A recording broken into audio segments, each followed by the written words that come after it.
ನಮಸ್ಕಾರ. ಆಡಳಿತ ಪಕ್ಷದ ಆ ನಡೆಯ ಮರ್ಮವೇನು? ಪ್ರತಿಪಕ್ಷ ಕೊಟ್ಟ ಕೌಂಟರ್ನ ಅರ್ಥ ಏನು? ಪವರ್ ಕಾರಿಡಾರ್ನಲ್ಲಿ ನಿಜವಾಗಿಯೂ ನಡೆದಿದ್ದೇನು? ಪ್ರಮುಖ ವಿದ್ಯಮಾನಗಳ ಸಮಗ್ರ ವಿಶ್ಲೇಷಣೆ, ರಾಜಕೀಯ ಎಳೆ ಎಳೆಯಾಗಿ. ನಾನು ಶ್ರೀಲಕ್ಷ್ಮಿ ಅಭಿಜಿತ್. ವೀಕ್ಷಕರೇ, ಕರ್ನಾಟಕದ ನೀರಾವರಿ ಇತಿಹಾಸದಲ್ಲಿ ಇದೀಗ ನದಿ ಜೋಡಣೆ ಯೋಜನೆ ಅತ್ಯಂತ ದೊಡ್ಡ ಚರ್ಚೆಗೆ ಗ್ರಾಸವಾಗಿದೆ. ಇತ್ತೀಚೆಗಷ್ಟೇ ಕರ್ನಾಟಕದ ಮುಖ್ಯಮಂತ್ರಿ ಡಿ.ಕೆ. ಶಿವಕುಮಾರ್ ಅವರು ಬೆಳಗಾವಿನಲ್ಲಿ ಒಂದು ಮಹತ್ವದ ಹೇಳಿಕೆಯನ್ನು ಕೊಟ್ಟಿದ್ದಾರೆ.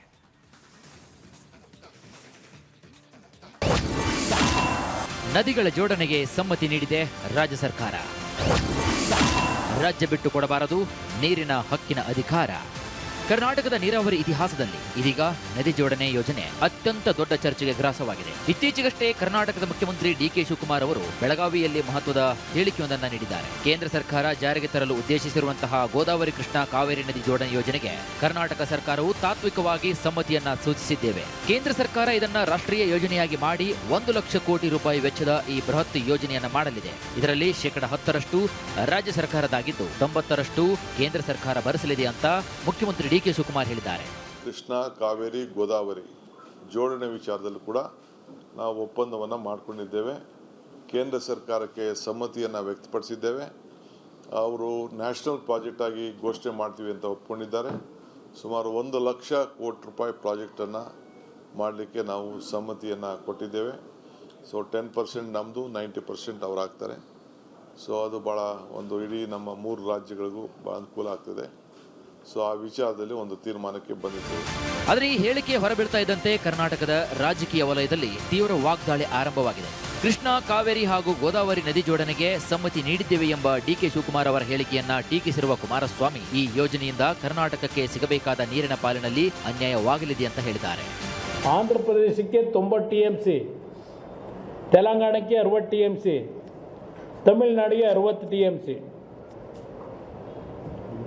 ಇದು ನ್ಯಾಷನಲ್ ವಾಟರ್ ಡೆವಲಪ್ಮೆಂಟ್ ಅಥಾರಿಟಿಯವರು ತೀರ್ಮಾನ 2022ರಲ್ಲಿ ಏನು ಮಾಡಿದರು, ಕರ್ನಾಟಕಕ್ಕೆ ಆ ಸಂದರ್ಭದಲ್ಲೂ 1 ಹನಿ ನೀರಿನ ಹಂಚಿಕೆ ಇಲ್ಲ. ಅದರಲ್ಲಿ TMC ತೆಲಂಗಾಣ, 44 TMC AP ಮತ್ತು ಆಂಧ್ರ ಪ್ರದೇಶ, 40 TMC ತಮಿಳುನಾಡಿಗೆ. ಕರ್ನಾಟಕಕ್ಕೆ ಆಗ ಒಂದು ದೇವೇಗೌಡರ ಒಂದು ಪ್ರೆಷರ್ಗೋಸ್ಕರ 15 TMC ಅಂತೇಳಿ ಕೊಟ್ಟರು ಆ ವರದಿನಲ್ಲಿ.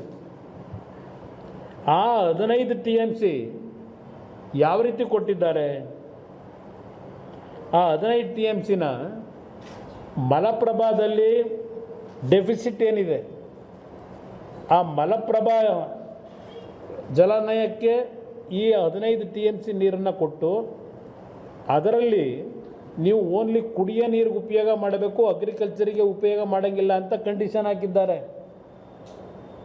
ಅದು ದೇವೇಗೌಡರು ಒತ್ತಾಯ ಮಾಡಿದ ಮೇಲೆ ಕಂಡೀಷನ್ ಹಾಕಿದ್ರು. ಆ ಕಂಡೀಷನ್ ಪ್ರಕಾರ ನಮ್ಗೆ 15 TMCನೂ ಸಿಗದೆ 2 TMC. ಅದ್ರ ಜೊತೆಗೆ ಕೆಲವು ಇಂಡಸ್ಟ್ರಿಗಳಿಗೆ ಉಪಯೋಗ ಮಾಡ್ಕೊಳ್ಳಿ ಅಂತಕ್ಕಂಥದ್ದು ಇದೆ.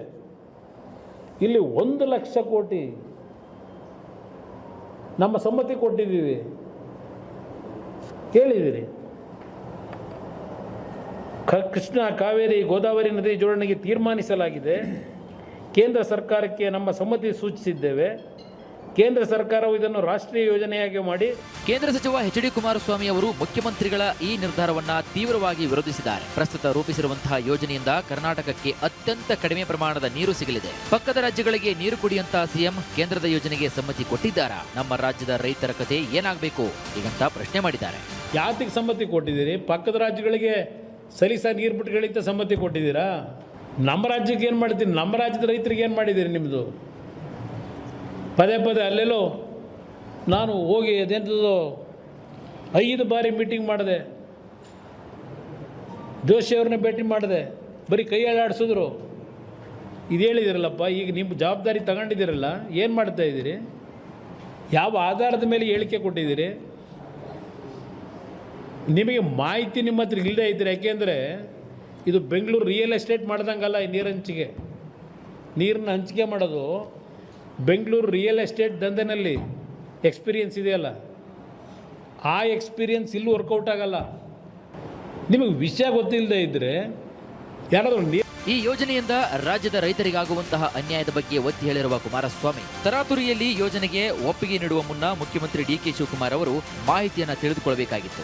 ಈ ಯೋಜನೆಯಲ್ಲಿ ಕಾವೇರಿಯಿಂದ ನಮಗೇನು ಕೂಡ ನೀರು ಸಿಗಲ್ಲ. ಇಂತಹ ಯೋಜನೆಗಳ ವಿಚಾರದಲ್ಲಿ ಸೂಕ್ಷ್ಮವಾಗಿ ನಡೆದುಕೊಳ್ಳಬೇಕು ಹಾಗೂ ತಜ್ಞರ ಸಲಹೆಯನ್ನ ಪಡೆಯಬೇಕಾಗಿತ್ತು ಅಂತ ಟೀಕಿಸಿದ್ದಾರೆ. ಯಾತಿಕ್ ನಾನು ಇದನ್ನ ಹೇಳ್ತಾ ಇದ್ದೀನಿ ಅಂದರೆ, ಕೃಷ್ಣ ಗೋದಾವರಿ ನಿಮ್ಮ ಕಾವೇರಿ ಲಿಂಕ್ ಇದೆಯಲ್ಲ, ಕಾವೇರಿ ಏನು ನಮಗೇನು ಸಿಗಲ್ಲ.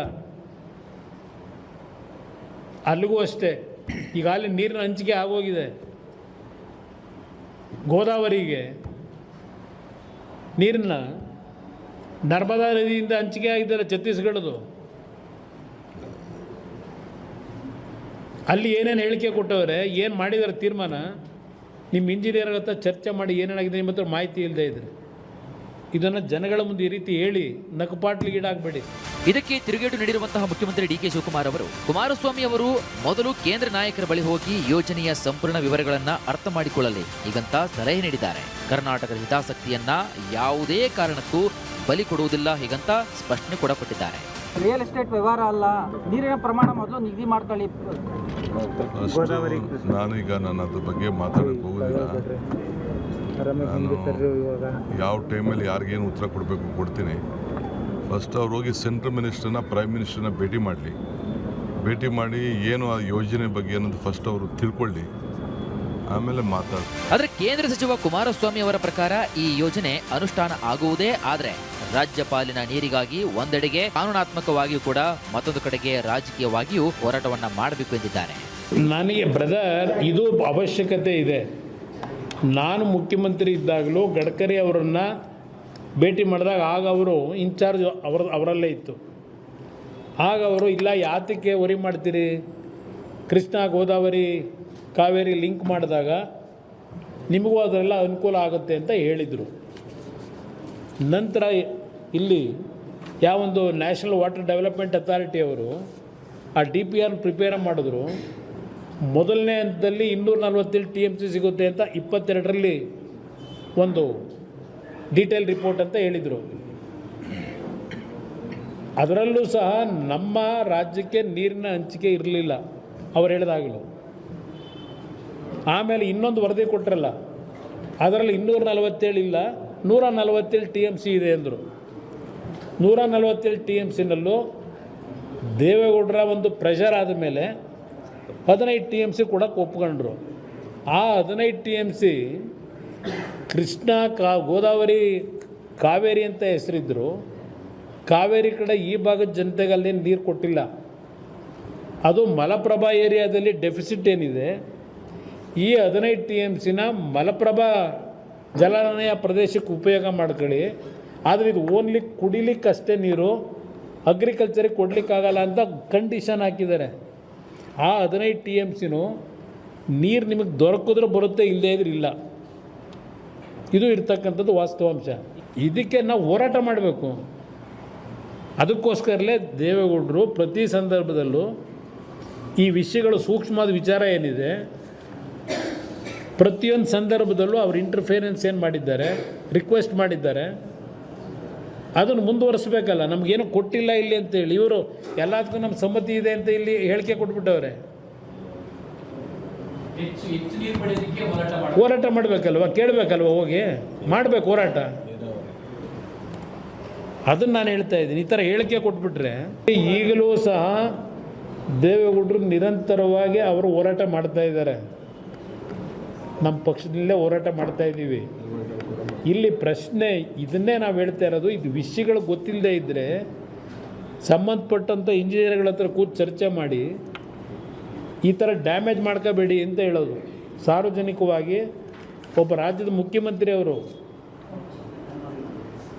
ಒಂದು ಇಂಥ ಸೂಕ್ಷ್ಮವಾದ ವಿಚಾರಗಳು ಹಲವಾರು ವರ್ಷಗಳಿಂದ ಏನು ನಡೀತಾ ಇದೆ, ನಮ್ಮ ರಾಜ್ಯಕ್ಕೆ ಅನ್ಯಾಯ ಆಗ್ತಿದೆ ಅಂತ, ಇದನ್ನು ನಾವು ಹೋರಾಟ ಮಾಡೇ ತಗೋಬೇಕಲ್ಲ. ಒಂದು ಕಡೆ ಲೀಗಲ್ ಬ್ಯಾಟ್ಲು, ಇನ್ನೊಂದು ಕಡೆ ನಮ್ಮ ಧ್ವನಿ ಇಲ್ಲದೆ ಇದ್ದರೆ ಏನಾಗುತ್ತೆ? ಆ ದೃಷ್ಟಿಯಿಂದ ಹೇಳ್ತಾ ಇದ್ದೀನಿ ಅಷ್ಟೇ. ಇಲ್ಲೇನು ಯಾವ ಅಸೂಯೆ ಇಲ್ಲ. ಸ್ವಲ್ಪ ಮೈಂಡು ಬೇರೆ ಕಡೆ ಡೈವರ್ಟ್ ಮಾಡದೆ ಇದು ಹೇಳಿಕೆ ಕೊಡಬೇಕಾದ್ರೆ ತಿಳ್ಕೊಂಡು ಹೇಳಿಕೆ ಕೊಡಿ. ಇದು ಈ ಗೋದಾವರಿ ಕೃಷ್ಣ ಕಾವೇರಿ ನದಿ ಜೋಡಣೆ ಯೋಜನೆ ಯಶಸ್ವಿಯಾಗಬೇಕಾದ್ರೆ ಪ್ರಮುಖವಾಗಿ ಆಂಧ್ರ ಪ್ರದೇಶ, ತೆಲಂಗಾಣ, ಕರ್ನಾಟಕ ಮತ್ತು ತಮಿಳುನಾಡು ರಾಜ್ಯಗಳ ಒಕ್ಕೂಟ ಸಹಭಾಗಿತ್ವ ಕೂಡ ಅತ್ಯಗತ್ಯವಾಗಿದೆ. ಈ 4 ರಾಜ್ಯಗಳು ನೀರಿನ ಹಂಚಿಕೆಯ ಪ್ರಮಾಣಕ್ಕೆ ಸಹಿ ಹಾಕಬೇಕಾಗುತ್ತದೆ. ಇಲ್ಲಿ ಕೇಂದ್ರ ಸರ್ಕಾರದ ಪಾತ್ರ ಅತ್ಯಂತ ನಿರ್ಣಾಯಕವಾಗಿದೆ. ಯಾಕಂದ್ರೆ ಇದು ರಾಷ್ಟ್ರೀಯ ಯೋಜನೆ ಎಂದು ಘೋಷಿಸಲ್ಪಡಲಿದ್ದು ಹಣಕಾಸಿನ ನೆರವು ಮತ್ತು ರಾಜ್ಯಗಳ ನಡುವಿನ ಸಂಘರ್ಷವನ್ನು ಬಗೆಹರಿಸುವ ಜವಾಬ್ದಾರಿ ಕೇಂದ್ರ ಸರ್ಕಾರದ ಮೇಲಿದೆ. ಇದರಲ್ಲಿರುವಂತಹ ರಾಜಕೀಯ ಏನಪ್ಪಾ ಅಂದ್ರೆ ದಕ್ಷಿಣ ಭಾರತದ ರಾಜ್ಯಗಳಲ್ಲಿ ನೀರಿನ ವಿಚಾರವು ಭಾವನಾತ್ಮಕ ಮತ್ತು ರಾಜಕೀಯವಾಗಿ ಅತಿ ಹೆಚ್ಚು ಪ್ರಭಾವ ಬೀರುವಂತಹ ವಿಷಯವಾಗಿದೆ. ಮುಂಬರುವಂತಹ ಚುನಾವಣೆಗಳು ಹಾಗೂ ಪ್ರಾದೇಶಿಕ ರಾಜಕೀಯದ ಹಿನ್ನೆಲೆಯಲ್ಲಿ ಈ ಯೋಜನೆಯ ಕ್ರೆಡಿಟ್ ಪಡೆದುಕೊಳ್ಳಲು ಕೇಂದ್ರ ಮತ್ತು ರಾಜ್ಯ ಸರ್ಕಾರಗಳ ನಡುವೆ ಈಗಾಗಲೇ ರಾಜಕೀಯ ಜಿದ್ದಾಜಿದ್ದಿ ಆರಂಭವಾಗಿದೆ. ನೋಡಿ, ಸಾಮಾನ್ಯವಾಗಿ ಕರ್ನಾಟಕವು ಸದಾ ಕಾವೇರಿ ಮತ್ತು ಕೃಷ್ಣಾ ನದಿ ಪಾತ್ರದಲ್ಲಿ ನೀರಿನ ಕೊರತೆ ಎದುರಿಸ್ತಾನೆ ಇರುತ್ತದೆ. ಅದರಲ್ಲೂ ಬರಗಾಲದ ಸಂದರ್ಭಗಳಲ್ಲಿ ಈ ಸಮಸ್ಯೆ ಅತ್ಯಂತ ತೀವ್ರವಾಗಿರುತ್ತದೆ. ಈ ಯೋಜನೆಯ ಮೂಲಕ ಕರ್ನಾಟಕಕ್ಕೆ ನ್ಯಾಯಬದ್ಧವಾಗಿ ಸಿಗಬೇಕಾದ ನೀರಿನ ಪಾಲನ್ನ ಪಡೆದುಕೊಳ್ಳುವುದು ಮತ್ತು ರಾಜ್ಯದ ಒಣಭೂಮಿಗೆ ನೀರನ್ನು ಉಣಿಸುವ ಉದ್ದೇಶ ಈಡೇರಿದರೆ ಒಳ್ಳೆಯದು ಎಂಬ ಅಭಿಪ್ರಾಯ ಸಾರ್ವಜನಿಕರವಾಗಿದೆ. ಇನ್ನು ವಿಶೇಷವಾಗಿ ಈ ಯೋಜನೆ ಅಡಿಯಲ್ಲಿ ಕರ್ನಾಟಕಕ್ಕೆ ಕನಿಷ್ಠ 40ರಿಂದ 45 ಟಿಎಂಸಿ ನೀರನ್ನು ಹಂಚಿಕೆ ಮಾಡಬೇಕು ಮತ್ತು ಭೀಮಾ ನದಿ ಪಾತ್ರಕ್ಕೆ ಹೆಚ್ಚುವರಿಯಾಗಿ 5 ಟಿಎಂಸಿ ನೀರನ್ನ ಬಿಡುಗಡೆ ಮಾಡಬೇಕು ಅಂತ ಡಿಕೆ ಶಿವಕುಮಾರ್ ಅವರು ಕೇಂದ್ರ ಸರ್ಕಾರಕ್ಕೆ ಪ್ರಸ್ತಾವನೆಯನ್ನ ಸಲ್ಲಿಸಿದ್ದಾರೆ ಎಂಬ ಮಾಹಿತಿ ಕೂಡ ರಾಜ್ಯ ಸರ್ಕಾರದ ಮೂಲಗಳು ತಿಳಿಸಿವೆ. ಇದಕ್ಕೆ ಕೇಂದ್ರ ಸರ್ಕಾರ ಯಾವ ರೀತಿಯಾಗಿ ಸ್ಪಂದಿಸುತ್ತೆ, ಅಂತಿಮವಾಗಿ ನೀರಿನ ಹಂಚಿಕೆ ಯಾವ ರೀತಿಯಾಗಿ ಆಗುತ್ತೆ, ಕರ್ನಾಟಕಕ್ಕೆ ಎಷ್ಟು ನೀರು ಸಿಗುತ್ತೆ ಎಂಬುದು ಬಹಳಷ್ಟು ಮುಖ್ಯವಾಗಿದೆ. ವಿರುದ್ಧ ಇನ್ನಷ್ಟು ಮಾಹಿತಿ ಪಡ್ಕೊಳ್ಳೋಣ. ನಮ್ಮ ಪ್ರತಿನಿಧಿ ವೀರೇಂದ್ರ ಉಪ್ಪುಂದ ಕನೆಕ್ಟೆಡ್ ಇದ್ದಾರೆ. ವೀರೇಂದ್ರ, ಈ ವಿಚಾರದಲ್ಲಿ ಕ್ರೆಡಿಟ್ ವಾರ್ ಜೋರಾಗಿದೆ ಮತ್ತು ಅದು ಅತ್ಯಂತ ಅಪಾಯಕಾರಿ ಅಂತ ಹೇಳೋಕೆ ಬಯಸ್ತೀನಿ. ಯಾಕಂತಂದ್ರೆ ಇವತ್ತು ಇವರು ಒಂದು ಸರ್ಕಾರಕ್ಕೋಸ್ಕರ ಅಥವಾ ಒಂದು ಕ್ರೆಡಿಟ್ಗೋಸ್ಕರ ತಮ್ಮ ಒಂದು ಹುದ್ದೆಗೋಸ್ಕರ ಆ ಕ್ರೆಡಿಟ್ ವಾರ್ಗೆ ಬೀಳ್ತಾರೆ. ಅದು ಕೇಂದ್ರದ ಕಡೆಯಿಂದ ಇರ್ಬೋದು, ಅಂದರೆ BJP ಕಡೆಯಿಂದ ಇರ್ಬೋದು, ಅಥವಾ ಕಾಂಗ್ರೆಸ್ ಕಡೆಯಿಂದ ಇರ್ಬೋದು, ಅಥವಾ JDS ಕಡೆಯಿಂದ ಇರ್ಬೋದು. ಆದರೆ ಈ ನಿರ್ಧಾರಗಳು ಪರಿಣಾಮ ಉಂಟು ಮಾಡೋದು ಮುಂದಿನ 15, 20, 25 ವರ್ಷಗಳ ಜನಜೀವನದ ಮೇಲೆ ಅನ್ನೋದು ಇದರಲ್ಲಿರುವಂತಹ ಅಪಾಯಕಾರಿ ಅಂಶ. ಹಾಗಾಗಿ ನನ್ನ ಪ್ರಶ್ನೆ ಏನು ಅಂತಂದ್ರೆ ವೀರೇಂದ್ರ, ಮೂಲಭೂತವಾಗಿ ಈ ನದಿ ಜೋಡಣೆಯ ವಿಚಾರವನ್ನ ಎಷ್ಟರ ಮಟ್ಟಿಗೆ ಸಮರ್ಪಕವಾಗಿ ಅಧ್ಯಯನ ಮಾಡಲಾಗಿದೆ, ಎಷ್ಟರ ಮಟ್ಟಿಗೆ ಈ ನದಿ ಜೋಡಣೆ ವಿಶೇಷವಾಗಿ ದಕ್ಷಿಣ ಭಾರತದಲ್ಲಿ ಇದು ಫೀಸಿಬಲ್ ಅಂತ ಅನ್ಸುತ್ತೆ, ಎಷ್ಟರ ಮಟ್ಟಿಗೆ ಇದು ಕಾರ್ಯಗತಗೊಳಿಸೋದಕ್ಕೆ ಸಾಧ್ಯ, ಪ್ರಾಕ್ಟಿಕಲಿ ಇದು ಸಾಧ್ಯ ಅಂತ ಅದನ್ನ ಯಾರು ಸ್ಟಡಿ ಮಾಡಿದ್ದಾರೆ, ತಜ್ಞರು ಇದಕ್ಕೆ ಏನು ಹೇಳ್ತಾರೆ, ಇದು ಈಗ ಸದ್ಯ ಯಾವ ಹಂತದಲ್ಲಿದೆ ಈ ಪ್ಲಾನ್ಗಳು ವೀರೇಂದ್ರ ಉಪ್ಪುಂದ? ಈಗ DPR ಹಂತದಲ್ಲಿದೆ ಶ್ರೀಲಕ್ಷ್ಮಿ. ಯಾರು ಅಧ್ಯಯನ ಮಾಡ್ತಿದ್ದಾರೆ ಅಂದರೆ ನೋಡಿ, NWDA ಅಂತ ಇದೆ, ನ್ಯಾಷನಲ್ ವಾಟರ್ ಡೆವಲಪ್ಮೆಂಟ್ ಅಥಾರಿಟಿ ಅಂತ ಹೇಳಿ. ಅವರೇ ಈ DPR ಮಾಡ್ತಾ ಇರುವಂಥದ್ದು. ನೋಡಿ, ನಮ್ಮ ಭಾರತದಲ್ಲಿ 2 ರೀಜನ್ ಬರುತ್ತೆ, ಒಂದು ಹಿಮಾಲಯನ್ ರೀಜನ್, ಮತ್ತೊಂದು ಪೆನ್ಸುಲಾರ್ ಇಂಡಿಯಾ ಅಂತ ಹೇಳಿ, ಅಂದರೆ ನಮ್ಮ ದಕ್ಷಿಣ ಭಾರತದ್ದು. ನೋಡಿ, ಈಗ DPR ಹಂತದಲ್ಲಿರೋದ್ರಿಂದ ಅವರು ಅದರಲ್ಲಿ ಸ್ಟಡಿ ಮಾಡ್ತಾ ಇದ್ದಾರೆ. ಅಂದರೆ ಎಷ್ಟರ ಮಟ್ಟಿಗೆ ಅರಣ್ಯ ಪ್ರದೇಶ ಇದಕ್ಕೆ ಹೋಗುತ್ತೆ, ಎಲ್ಲೆಲ್ಲಿ ಕಾಲುವೆ ಬರುತ್ತೆ, ಎಲ್ಲಿ ಸ್ಟೋರೇಜ್ಗಳನ್ನ ಮಾಡಬೇಕಾಗುತ್ತೆ, ಇವೆಲ್ಲವೂ ಕೂಡ DPR ಸ್ಟಡಿ ಆಗ್ತಾ ಇರುವಂಥದ್ದು. ನೋಡಿ, ಹಿಂದೆ ಒಂದು DPR ಆಗಿತ್ತು ಶ್ರೀಲಕ್ಷ್ಮಿ. ಆಗ 247 TMC ಒಟ್ಟಾರೆ ನೀರು ಇದರಿಂದ ಸಿಗುವಂಥದ್ದು, ಅಂದರೆ ಈ ಜೋಡಣೆಯಿಂದಾಗಿ. ಅಂದರೆ ಇದು ಹೇಗಿದೆ ಕನೆಕ್ಷನ್ ಅಂದರೆ ನಿಮ್ಗೆ ಹೇಳ್ತೀನಿ ಕೇಳಿ. ಮಹಾನದಿಯಿಂದ ಗೋದಾವರಿಯಿಂದ ಕೃಷ್ಣದಿಂದ ಕಾವೇರಿ, ಈ ರೀತಿ ಇದು ಜೋಡಣೆಯ ಒಟ್ಟಾರೆ ಪ್ಲಾನ್. ಈಗಾಗಲೇ ಮಹಾನದಿಯಿಂದ ಗೋದಾವರಿಯ ಜೋಡಣೆಯಲ್ಲಿ ಛತ್ತೀಸ್ಗಢ ನೋಡಿ, ಅವ್ರಿಗೆ ಅಲೋಕೇಟ್ ಆದ ನೀರನ್ನು ಅವ್ರು ಬಳಸಿಲ್ಲ, ಯಾಕಂದರೆ ಅವ್ರದ್ದೇ ಆದ ಕಾರಣಗಳಿಗಾಗಿ ಅವ್ರು ಬಳಸಿಲ್ಲ. ಸೊ ಅದನ್ನು ಎಕ್ಸೆಸ್ ವಾಟರ್ ಏನಿದೆ ಅದನ್ನು ಕೂಡ ಬಳಸ್ಕೊಳ್ಳುವಂಥ ಪ್ಲಾನ್ನ ಇದರಲ್ಲಿ ಈ DPR ಮಾಡ್ತಾ ಇದ್ದಾರೆ. ಆದರೆ ಕರ್ನಾಟಕಕ್ಕೆ ಇದು ಎಂಟ್ರಿ ಆಗಲ್ಲ ಶ್ರೀಲಕ್ಷ್ಮಿ. ನೀವು ಹಾಗೆ ನೋಡ್ಲಿಕ್ಕೆ ಹೋದರೆ ನಿಮಗೆ ಮಹಾನದಿಯಿಂದ ಗೋದಾವರಿಯಿಂದ ಕೃಷ್ಣದಿಂದ ಕಾವೇರಿ, ಕರ್ನಾಟಕದೊಳಗೆ ಇದು ಪ್ರವೇಶ ಆಗೋದಿಲ್ಲ. ಹಾಗಾದರೆ ಕರ್ನಾಟಕಕ್ಕೆ ನೀರು ಹೇಗೆ ಅನ್ನುವಂಥ ಪ್ರಶ್ನೆ ಬರುತ್ತಲ್ವಾ. ಅದಕ್ಕೊಂದು ಸಬ್ಸ್ಟಿಟ್ಯೂಷನ್ ಮೆಥಡ್ ಅಂತ ಇದೆ. ಆ ಸಬ್ಸ್ಟಿಟ್ಯೂಷನ್ ಮೆಥಡ್ ಮೂಲಕ, ಉದಾಹರಣೆಗೆ ಈಗ ಮಾಡಿರುವ DPR ಅಲ್ಲಿ 2ನೇ DPR ಏನಾಯಿತು, ಮೊದಲನೇ DPR ಗಡ್ಕರಿ ಅವರು ಇದ್ದಾಗ ಆಗಿತ್ತು. ಅದರಲ್ಲಿ 247 TMC ಅಂತೇಳಿ ಒಟ್ಟಾರೆ ನೀರು ಇದರಿಂದ ಸಿಗೋದು ಅಂತೇಳಿ ಆಗಿತ್ತು. ಅದರಲ್ಲಿ ಕರ್ನಾಟಕಕ್ಕೆ ಒಂದೇ ಒಂದು ಹನಿ ನೀರು ಕೂಡ, 1 TMC ನೀರನ್ನು ಕೂಡ ಅಲೋಕೇಟ್ ಮಾಡಿರಲಿಲ್ಲ. ಅದಕ್ಕೆ ತೀವ್ರವಾದ ವಿರೋಧ ಆಯಿತು, ಹೋರಾಟಗಳಾಯಿತು. ಅದಾದ ನಂತರ ಮತ್ತೆ ಹೊಸ DPR ಮಾಡಿದ್ರು. ಆಗ ಸಿಕ್ಕ ಲೆಕ್ಕದ ಪ್ರಕಾರ 147 TMC ಅಷ್ಟೇ ಸಿಗೋದು ಅಂತ ಆಗಿತ್ತು. ಆಗ 15 TMC ಕರ್ನಾಟಕಕ್ಕೆ ಅಂತ ಅಲೋಕೇಟ್ ಆದದ್ದು. ಬಟ್ ಅದು ಹೇಗೆ ಅಂದರೆ ಸಬ್ಸ್ಟಿಟ್ಯೂಷನ್ ಮೆಥಡ್ ಮೂಲಕ. ಅದು ಎಲ್ಲಿ ಕೊಡ್ತಾರೆ, ಮಲಪ್ರಭಾ ಭಾಗದಲ್ಲಿ ಕೊಡ್ತಾರೋ, ಅಂದರೆ ಆ ನೀರು ಸಿಗುತ್ತೆ ಅನ್ನುವ ಖಾತ್ರಿ ಏನು, ಈ ಎಲ್ಲ ಪ್ರಶ್ನೆಗಳು ಇವೆ. ಈಗ ಆಗ್ತಾ ಇರುವಂಥ DPR ಅಲ್ಲಿ ಅದರಲ್ಲಿ ಅಂತಿಮವಾಗಿ ಏನು ಚಿತ್ರಣ ಕೊಡ್ತಾರೆ ಅಂತ ನೋಡಬೇಕು. ಯಾಕಂದರೆ ನೋಡಿ, ಈ ನದಿ ಜೋಡಣೆಗೆ ಈಗಾಗಲೇ ಆಂಧ್ರ ಪ್ರದೇಶ ಸಮ್ಮತಿಯನ್ನು ಕೊಟ್ಟಿದೆ, ತಮಿಳುನಾಡು ಸಮ್ಮತಿಯನ್ನು ಕೊಟ್ಟಿದೆ. ಮೊನ್ನೆ ಕರ್ನಾಟಕದ ಮುಖ್ಯಮಂತ್ರಿ ಡಿ ಕೆ ಶಿವಕುಮಾರ್ ಅವರು ಕೂಡ ಬೆಳಗಾವಿಯಲ್ಲಿ ಹೇಳಿದ್ರು, ನಾವು ಕೂಡ ಇದಕ್ಕೆ ಸಮ್ಮತಿಸಿದ್ದೇವೆ ಅಂತ ಹೇಳಿ. ತೆಲಂಗಾಣ ಮಾತ್ರ ಇನ್ನೂ ಕೂಡ ಸಮ್ಮತಿ ಕೊಟ್ಟಿಲ್ಲ. ಅಂದರೆ ಎಲ್ಲ ರಾಜ್ಯಗಳನ್ನು ವಿಶ್ವಾಸಕ್ಕೆ ಪಡೆದು ಇದನ್ನು ಇಂಪ್ಲಿಮೆಂಟ್ ಮಾಡಬೇಕಾಗ್ತಾ ಇದೆ. ಪರಿಸರದ ಮೇಲೆ 15-20 ವರ್ಷಗಳಲ್ಲಿ ಯಾವ ರೀತಿಯ ಪ್ರಭಾವ ಬೀರ್ಬೋದು, ಎಲ್ಲೆಲ್ಲಿ ಅರಣ್ಯ ಹೋಗುತ್ತೆ, ನಮ್ಮ ಕರ್ನಾಟಕದಲ್ಲಂತೂ ಹೋಗಲ್ಲ, ಯಾಕಂದರೆ ಕರ್ನಾಟಕ ಎಂಟ್ರಿ ಆಗಲ್ಲ ಅಂತ ಇರುವಂಥದ್ದು ಈಗಿನ DPR ಪ್ರಕಾರ, ಈ ಹಿಂದೆ ಆದ DPR ಪ್ರಕಾರ. ಆ ದೃಷ್ಟಿಕೋನದಿಂದ ನೋಡೋದಾದ್ರೆ, ನಾವು ಒಟ್ಟಾರೆ ದೇಶದ ದೃಷ್ಟಿಯಿಂದ ನೋಡೋದಾದ್ರೆ, ಒಟ್ಟಾರೆ ಸಮಾಜದ ದೃಷ್ಟಿಯಿಂದ ನೋಡೋದಾದ್ರೆ ಆ DPR ಅಲ್ಲಿ ಫೈನಲ್ ಆಗುತ್ತೆ. ಯಾಕಂದರೆ ಈಗ ಒಂದು PFR ಅಂತ ಹೇಳಿ ಕೊಟ್ಟಿದ್ದಾರೆ. ಕರ್ನಾಟಕ ಯಾವ ಆಧಾರದ ಮೇಲೆ ಇದಕ್ಕೆ ಸಮ್ಮತಿ ಕೊಟ್ಟಿದೆ ಅಂದರೆ PFR ಮೇಲೆ, ಅಂದರೆ ಪ್ರೀ ಫೀಸಿಬಿಲಿಟಿ ರಿಪೋರ್ಟ್ ಅಂತ ಹೇಳಿ, ಅದರ ಆಧಾರದ ಮೇಲೆ ಈಗ ಕರ್ನಾಟಕ ಒಂದು ತಾತ್ವಿಕವಾದ ಸಮ್ಮತಿಯನ್ನು ಕೊಟ್ಟಿರೋದಷ್ಟೇ. ಸಮ್ಮತಿ ಅಂದರೆ ಅಂತಿಮ ಅಲ್ಲ. DPR ಅದೆಲ್ಲದಕ್ಕೂ ಕೂಡ ಉತ್ತರ ಕೊಡುತ್ತೆ ಅಂತ ಹೇಳ್ಬೋದು. ರೈಟ್, ದಯವಿಟ್ಟಾಗಿ ಸಂಪರ್ಕದಲ್ಲಿರಿ ವೀರೇಂದ್ರ ಒಪ್ಪಂದ. I'll come back to you. ನದಿ ಜೋಡಣೆ ಮತ್ತು ದಕ್ಷಿಣ ಭಾರತದ ನದಿ ಜೋಡಣೆ, ಇದರ ಹಿಂದಿನ ರಾಜಕೀಯ, ಯಾಕಂತಂದ್ರೆ ದಕ್ಷಿಣ ಭಾರತದಲ್ಲಿ ಈಗಾಗಲೇ ಹೇಳಿದ ಹಾಗೆ ವೀಕ್ಷಕರೇ, ನದಿಗಳು ಅಂತಂದ್ರೆ ರಾಜಕೀಯದ ಬಹುಮುಖ್ಯ ಅಂಗ ಕೂಡ ಹೌದು. ಹಾಗಾಗಿ ಇದ್ರ ಬಗ್ಗೆ ಚರ್ಚೆ ಮಾಡುವಾಗ ಪೋಲಾವರಂ ರಾಷ್ಟ್ರೀಯ ನೀರಾವರಿ ಯೋಜನೆ ಬಗ್ಗೆ ಮಾತನಾಡದೇ ಇದ್ರೆ ಅದು ಅಪೂರ್ಣವಾದಂತೆ. ಹಾಗಾದ್ರೆ ಏನಿದು ಪೋಲಾವರಂ ಪ್ರಾಜೆಕ್ಟ್? ಇದು ಆರಂಭ ಆಗಿದ್ದು ಯಾವಾಗ? ಈ ಯೋಜನೆಯಿಂದ ಕರ್ನಾಟಕಕ್ಕೆ ಆಗೋ ಪ್ರಯೋಜನ ಏನು? ಹಾಗೆಯೇ ಕರ್ನಾಟಕದ ಮೊಟ್ಟ ಮೊದಲ ನದಿ ಜೋಡಣೆಯ ಕನಸು ಕಂಡ ಮಹನೀಯ ಯಾರು? ನೋಡೋಣ ಎಳೆ ಎಳೆಯಾಗಿ.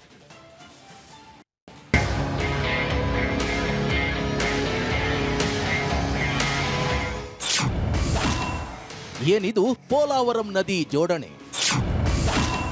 ಕರ್ನಾಟಕಕ್ಕೆ ವರವಾಗುತ್ತಾ ಈ ಯೋಜನೆ?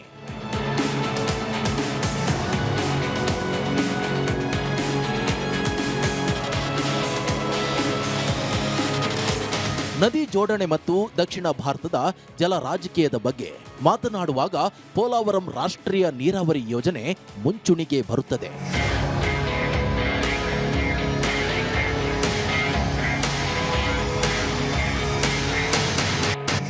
ಆಂಧ್ರ ಪ್ರದೇಶದ ಪಶ್ಚಿಮ ಗೋದಾವರಿ ಜಿಲ್ಲೆಯ ರಾಮಯ್ಯಪೇಟ ಹಳ್ಳಿಯ ಬಳಿ ಗೋದಾವರಿ ನದಿಗೆ ಅಡ್ಡಲಾಗಿ ಈ ಬೃಹತ್ ಜಲಾಶಯವನ್ನ ನಿರ್ಮಿಸಲಾಗುತ್ತಿದೆ. ಗೋದಾವರಿ ನದಿಯ ಪ್ರವಾಹದ ಹೆಚ್ಚುವರಿ ನೀರನ್ನ ಕೃಷ್ಣಾ ನದಿ ಪಾತ್ರಕ್ಕೆ ತಿರುಗಿಸುವುದು ಈ ಯೋಜನೆಯ ಪ್ರಮುಖ ಪರಿಕಲ್ಪನೆಯಾಗಿದೆ. 1947ರಲ್ಲೇ ಆರಂಭವಾದ ಈ ನದಿ ಜೋಡಣೆ ಯೋಜನೆ ರಾಜಕೀಯದಲ್ಲಿ ಸಿಲುಕಿ ನಲುಗಿದೆ. ಈ ಯೋಜನೆ ಅನುಷ್ಠಾನ ಪೂರ್ಣ ಆದದ್ದೇ ಆದರೆ ಆಗ ಕರ್ನಾಟಕಕ್ಕೆ ಇದರಿಂದ ಆಗೋ ಪ್ರಯೋಜನ ಏನು? ಆ ಮಾಹಿತಿ ಈಗ ನೋಡೋಣ.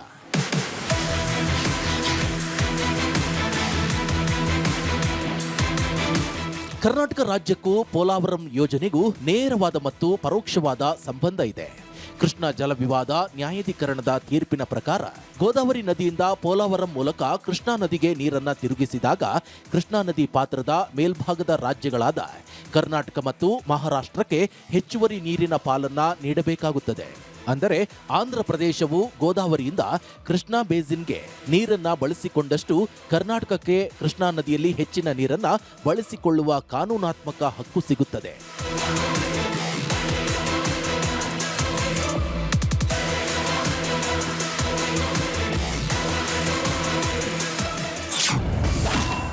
ದಕ್ಷಿಣ ಭಾರತಕ್ಕೆ ಹೊಸ ನೀರಿನ ನ್ಯಾಯ. ಕರ್ನಾಟಕ ಮಂಡಿಸಿದೆ ತನ್ನ ಹಕ್ಕೊತ್ತಾಯ.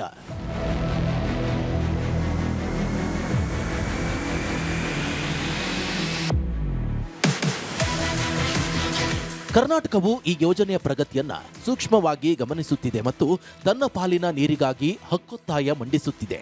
ಮುಂಬರುವ ದಿನಗಳಲ್ಲಿ ಪೋಲಾವರಂ ಪೂರ್ಣಗೊಂಡ್ರೆ ಅದು ದಕ್ಷಿಣ ಭಾರತದ ಒಟ್ಟಾರೆ ನೀರಿನ ಹಂಚಿಕೆಯ ರಾಜಕೀಯ ಆಯಾಮವನ್ನೇ ಬದಲಾಯಿಸಲಿದೆ.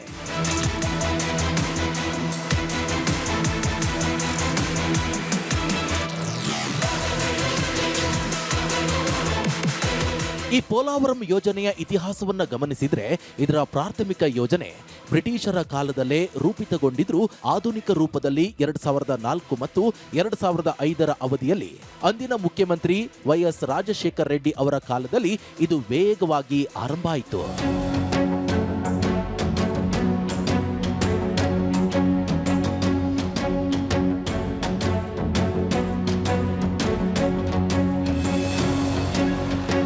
ಆದರೆ 2 ದಶಕಗಳು ಕಳೆದು ಸುಮಾರು 21,000 ಕೋಟಿ ರೂಪಾಯಿಗಳಿಗಿಂತ ಹೆಚ್ಚು ಹಣ ಖರ್ಚಾಗಿದ್ರೂ ಪೋಲಾವರಂ ಯೋಜನೆ ಇಂದಿಗೂ ಸಂಪೂರ್ಣವಾಗಿ ಪೂರ್ಣಗೊಂಡಿಲ್ಲ.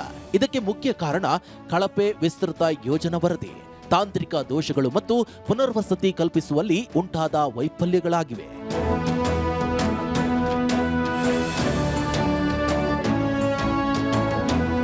ಇತ್ತೀಚಿನ ಸಿಎಜಿ ವರದಿಯ ಪ್ರಕಾರ ನಿರ್ಮಾಣದ ವೇಳೆ ಸಂಭವಿಸಿದ ಭೀಕರ ಪ್ರವಾಹದಿಂದಾಗಿ ತಾತ್ಕಾಲಿಕ ಕಾಫರ್ ಡ್ಯಾಂ ಮತ್ತು ಡಯಾಫ್ರಾಮ್ ವಾಲ್ ತೀವ್ರವಾಗಿ ಹಾನಿಗೊಳಗಾಗಿದ್ದು ಕಾಮಗಾರಿ ತಡವಾಗಲು ಮುಖ್ಯ ಕಾರಣವಾಯಿತು.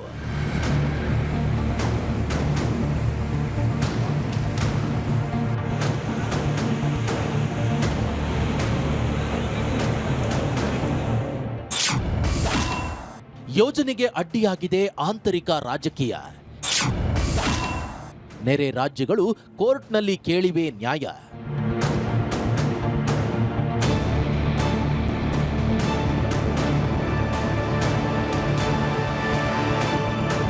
ಪೋಲಾವರಂ ಯೋಜನೆಯಲ್ಲಿ ಆಂಧ್ರಪ್ರದೇಶದ ಆಂತರಿಕ ರಾಜಕೀಯ ಎಷ್ಟಿದೆಯೋ ಬಾಹ್ಯ ರಾಜಕೀಯವೂ ಅಷ್ಟೇ ಇದೆ. ಆಂಧ್ರಪ್ರದೇಶದಲ್ಲಿ ಅಧಿಕಾರಕ್ಕೆ ಬಂದ ವೈಎಸ್ಆರ್ ಕಾಂಗ್ರೆಸ್ ಮತ್ತು ತೆಲುಗು ದೇಶಂ ಪಾರ್ಟಿ ನಡುವೆ ಈ ಯೋಜನೆಯ ಟೆಂಡರ್ ಮತ್ತು ಹಣಕಾಸಿನ ವಿಚಾರವಾಗಿ ನಿರಂತರ ಕೆಸರೆರಚಾಟ ನಡೆದಿದೆ. ಇದು ಆಂಧ್ರಪ್ರದೇಶದಲ್ಲಿ ಆಂತರಿಕವಾಗಿ ನಡೆಯುತ್ತಿರುವ ಪಕ್ಷ ರಾಜಕೀಯ. ಇದರ ದುಷ್ಪರಿಣಾಮ ಪೋಲಾವರಂ ಪ್ರಾಜೆಕ್ಟ್ ಮೇಲಾಗುತ್ತಿರುವುದರಲ್ಲಿ ಯಾವ ಅನುಮಾನವೂ ಇಲ್ಲ.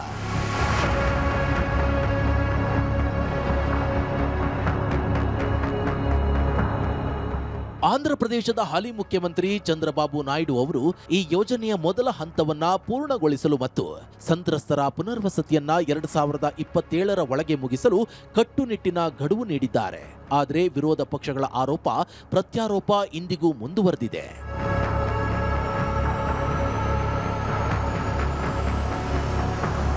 ಕೇವಲ ಈ ಪಕ್ಷ ರಾಜಕೀಯ ಅಷ್ಟೇ ಅಲ್ಲ, ಅಂತಾರಾಜ್ಯ ಮಟ್ಟದಲ್ಲೂ ಈ ಯೋಜನೆಗೆ ಭಾರಿ ವಿರೋಧವಿದೆ.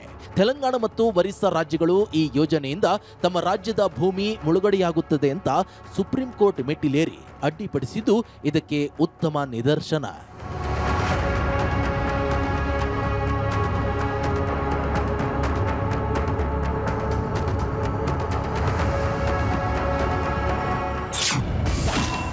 ವಿಶ್ವೇಶ್ವರಯ್ಯನವರ ಚಿಂತನೆಯ ನದಿ ಜೋಡಣೆ ಕನಸು. ಈ ಕಾಲದಲ್ಲೂ ಹರಸಾಹಸದಿಂದಷ್ಟೇ ಕನಸು ನನಸು.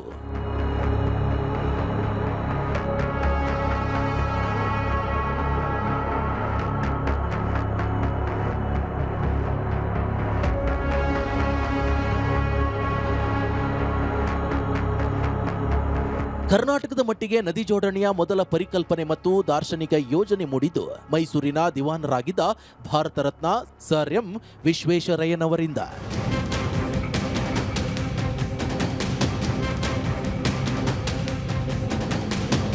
ಕೃಷ್ಣಾ ನದಿ ಪಾತ್ರದ ನೀರನ್ನ ವ್ಯವಸ್ಥಿತವಾಗಿ ಬಳಸಿ ಬರಡು ನಾಡಿಗೆ ಹರಿಸಲು ವಿಶ್ವೇಶ್ವರಯ್ಯನವರು ಅಂದೇ ನೀಲನಕ್ಷೆಯನ್ನ ಸಿದ್ಧಪಡಿಸಿದ್ರು. ಕರ್ನಾಟಕದಲ್ಲಿ ಅನುಷ್ಠಾನಗೊಂಡ ಮೊದಲ ಪ್ರಮುಖ ನದಿ ತಿರುವು ಅಥವಾ ಜೋಡಣೆ ಮಾದರಿ ಅಂದ್ರೆ ಪಶ್ಚಿಮಾಭಿಮುಖವಾಗಿ ಹರಿಯುವ ಶರಾವತಿ ಮತ್ತು ವರಾಹಿ ನದಿಗಳ ನೀರನ್ನ ವಿದ್ಯುತ್ ಉತ್ಪಾದನೆಗೆ ಬಳಸಿಕೊಂಡಿದ್ದು ಹಾಗೂ ಕೃಷ್ಣಾ ಮತ್ತು ಕಾವೇರಿ ನದಿ ಪಾತ್ರದ ಉಪನದಿಗಳನ್ನ ನಾಲೆಗಳ ಮೂಲಕ ಜೋಡಿಸಿದ್ದು.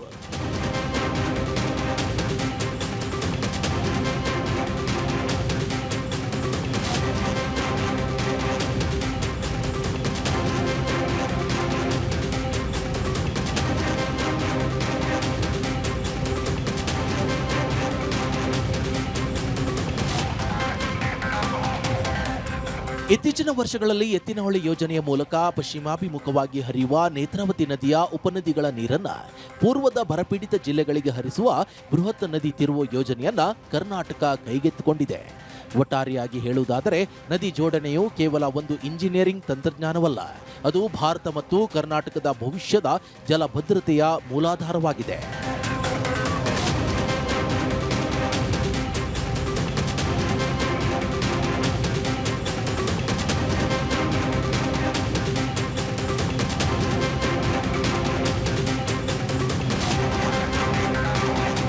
ಪ್ರಸ್ತುತ ಮುಖ್ಯಮಂತ್ರಿ ಡಿಕೆ ಶಿವಕುಮಾರ್ ಅವರ ಹೇಳಿಕೆ ಪೋಲಾವರಂ ಯೋಜನೆಯ ಸುತ್ತಲಿನ ರಾಜಕೀಯ ಹಾಗೂ ಇತಿಹಾಸದ ಈ ಎಲ್ಲ ವಾಸ್ತವಾಂಶಗಳು ಒಟ್ಟಾಗಿ ಭಾರತದ ಜಲ ರಾಜಕೀಯವನ್ನ ಅತ್ಯಂತ ರೋಮಾಂಚಕ ಹಂತಕ್ಕೆ ತಂದು ನಿಲ್ಲಿಸಿವೆ ಎಂಬುದಂತೂ ಸತ್ಯ.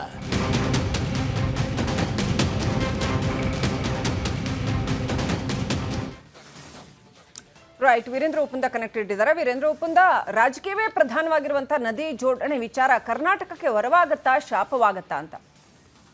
ಸರಿಯಾಗಿ ಮಾಡಿದ್ರೆ ವರವೇ ಇದು. ಯಾಕೆ ಅಂತ ಹೇಳ್ತೀನಿ ಕೇಳಿ. ನೋಡಿ, ಗೋದಾವರಿಯಿಂದ ಪೋಲಾವರಂ ಮೂಲಕ ಕೃಷ್ಣಾ ನದಿಗೆ ನೀರನ್ನು ತಿರುಗಿಸಿದಾಗ ನೋಡಿ, ನಾವು ಅಂದರೆ ಕರ್ನಾಟಕ ರಾಜ್ಯ, ಮಹಾರಾಷ್ಟ್ರ, ಕೃಷ್ಣಾ ನದಿ ಪಾತ್ರದ ಮೇಲ್ಭಾಗದ ರಾಜ್ಯಗಳು, ಈ ಎರಡು ರಾಜ್ಯಗಳು. ಕರ್ನಾಟಕ ಹಾಗೂ ಮಹಾರಾಷ್ಟ್ರಕ್ಕೆ ಸಹಜವಾಗಿಯೇ ಆ ನದಿಯ ಏನು ಕಾನೂನಾತ್ಮಕವಾಗಿ ಕೊಡಬೇಕಾಗುತ್ತೆ, ಆ ಹೆಚ್ಚುವರಿ ನೀರನ್ನು ಕೊಡಲೇಬೇಕಾಗುತ್ತೆ. ಮತ್ತು ಎಷ್ಟರ ಮಟ್ಟಿಗೆ ಕೃಷ್ಣಾ ನದಿಗೆ ಗೋದಾವರಿಯ ನೀರನ್ನು ಪೋಲಾವರಂ ಪ್ರಾಜೆಕ್ಟ್ನ ಮೂಲಕ ಬಳಸ್ಕೊಳ್ತಾ ಹೋಗುತ್ತೆ, ಕರ್ನಾಟಕದ ಹಕ್ಕೊತ್ತಾಯು ಕೂಡ ಅಷ್ಟೇ ಹೆಚ್ಚಾಗ್ತಾ ಹೋಗುತ್ತೆ ನೀರನ್ನು ನಮಗೆ ಕೊಡಬೇಕಾಗಿತ್ತು ಅಂತೇಳಿ. ಆ ದೃಷ್ಟಿಯಿಂದ ನೋಡೋದಾದರೆ ಪೋಲಾವರಂ ಪ್ರಾಜೆಕ್ಟ್ ಇಂಪ್ಲಿಮೆಂಟ್ ಆಗಿದ್ದೆ ಆದರೆ ನೋಡಿ, 1947ರಲ್ಲಿ ಆರಂಭ ಆದಂಥ ಪ್ರಾಜೆಕ್ಟ್ ಇದು ಶ್ರೀಲಕ್ಷ್ಮಿ, ಇನ್ನೂ ಕಂಪ್ಲೀಟ್ ಆಗಿಲ್ಲ. ಕಂಪ್ಲೀಟ್ ಆದದ್ದೇ ಆದರೆ ನೀವು ಕೇಳಿದ್ರಲ್ಲ, ಖಂಡಿತವಾಗಿಯೂ ಅದು ವರವೇ, ಶಾಪ ಅಲ್ಲ. ಯಾಕಂದರೆ ಈ ರೀತಿಯ ಪ್ರಾಜೆಕ್ಟ್ ಭಾಳಷ್ಟಿದೆ. ನೋಡಿ, ನಾವು ಹೇಳಿದ್ವಿ ವಿಶ್ವೇಶ್ವರಯ್ಯನವರು ಮೊಟ್ಟ ಮೊದಲ ಕನಸನ್ನು ಕಂಡಿದ್ರು ಕರ್ನಾಟಕದಲ್ಲಿ ಅಂತೇಳಿ. ವಾರಾಹಿ ಮತ್ತು ಶರಾವತಿಯ ಜೋಡಣೆ, ಕಾವೇರಿ ಮತ್ತು ಕೃಷ್ಣಾ ಉಪನದಿಗಳ ಮೂಲಕ, ಆ ಮೂಲಕ ವಿದ್ಯುತ್ತನ್ನು ಉತ್ಪಾದನೆ ಮಾಡುವ ಕನಸು, ಅದರಲ್ಲಿ ನೋಡಿ ವಾರಾಹಿ ಪ್ರಾಜೆಕ್ಟ್ ಇವತ್ತಿಗೂ ನಡೀತಾನೆ ಇದೆ. ಅಂದ್ರೆ ಬೇರೆ ಬೇರೆ ರೂಪದಲ್ಲಿ ಅಂತೇಳಿ. ಆ ದೃಷ್ಟಿಯಿಂದ ನೋಡೋದಾದ್ರೆ ಖಂಡಿತವಾಗಿಯೂ ಪೋಲಾವರಂ ಪ್ರಾಜೆಕ್ಟ್ ಕರ್ನಾಟಕಕ್ಕೆ ವರ ಆಗಬೇಕು ಶ್ರೀಲಕ್ಷ್ಮಿ.